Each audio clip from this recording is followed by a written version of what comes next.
নমস্কার বন্ধুরা, আজ আপনাদেরকে দেখাবো কিভাবে খুব বেশি তেল মশলা ব্যবহার না করেও আপনারা পারফেক্ট এঁচোড় চিংড়ি বানাতে পারবেন।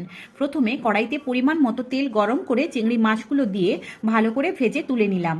এবারে ওই কড়াইতে একে একে কেটে রাখা আলু এবং এঁচোড়গুলো দিয়ে ভালো করে ভেজে তুলে নিলাম।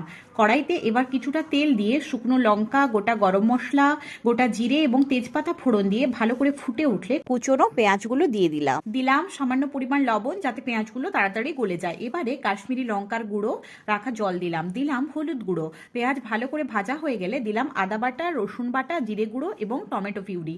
মশলা ভালোভাবে কষিয়ে নিয়ে মাঝে অল্প ঘি দিয়ে দিলাম কয়েকটি কিশমিশ। এরকমভাবে অবশ্যই একবার বানিয়ে দেখুন, বাড়িতে জিভে লেগে থাকবে। এরপর ভেজে রাখা আলু এবং এঁচোড়গুলো দিয়ে সামান্য পরিমাণ লবণ অ্যাড করে ভালো মতো কষিয়ে নিয়ে গরম জল দিলাম। জল ফুটে উঠলে ভেজে রাখা চিংড়ি মাছগুলো দিয়ে দিলাম। ওপরে অল্প ঘি, গরম মশলা, কাঁচা লঙ্কা এবং